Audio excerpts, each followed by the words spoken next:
Hi parents! Today I want to begin with a question that can change how we respond to children.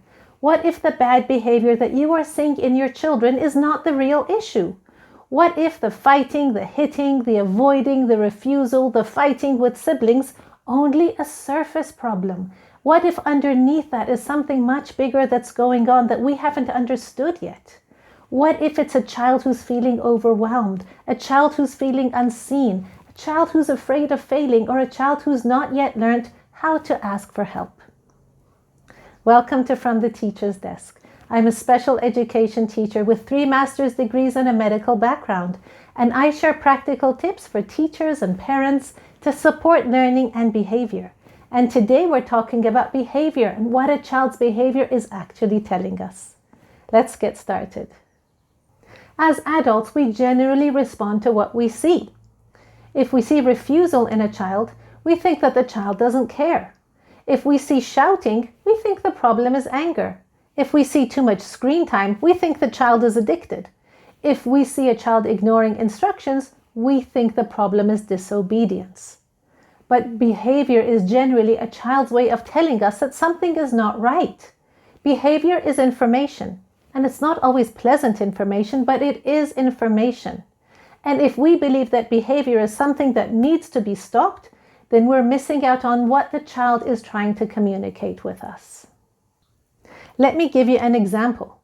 A child is sitting at a table with their homework in front of them. They're not reading, they're not writing. They're tapping their pencil, they're getting up all the time, they're asking for snacks, they're arguing with their parents, they're going to the bathroom, they're sharpening their pencil again and again, and then eventually they say, "This is stupid, I'm not doing it." From the outside, this can look like laziness or defiance, but underneath this there could be a very, very different story. It could be a child who's completely overwhelmed with the work. It could be a child who doesn't understand the instructions, a child who's afraid of failing, a child who may feel the task is too big, and a child that might prefer to look difficult rather than incapable. Many children would rather look naughty than look unable, because being naughty can feel powerful, but being unable can feel humiliating. If we only respond to the behavior, we would say things like, "Just do it. Stop being so lazy. You're wasting time. You should know how to do this by now." But when we stop and ask ourselves what is really going on here, then our response changes and we become more supportive. And we could say things like, "Let's do the first question together." Or, "Would you like me to read the instructions out loud?" Or, "Why don't we do this section together and then you try the next one?"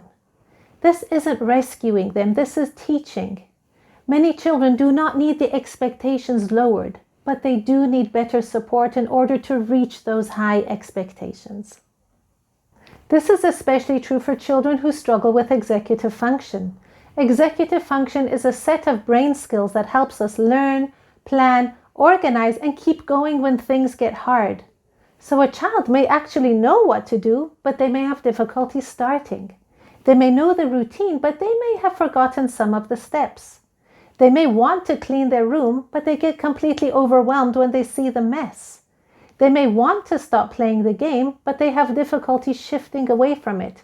And they may want to calm down, but their brain has already gone into fight or flight mode. And that's why saying to children, "You know better," is not really helpful. Because yes, when they're calm, they do know better. But when they're stressed, the part of their brain that's in charge of thinking, memory, and logic, the prefrontal cortex, this shuts down.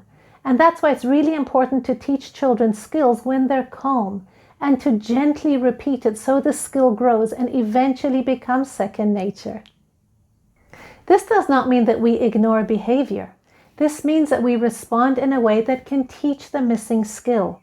If a child hits, we stop the hitting. If a child speaks rudely, we address that behavior. If a child refuses responsibility, we still hold them accountable. Boundaries matter, but boundaries work so much better when they're paired with an understanding attitude. So this week I want to ask you to do one small thing. If your child behaves in a way that frustrates you, pause before reacting and ask yourself what could be causing this behavior. Because when we're aware of a cause, then we respond in a way that can teach your child the skill.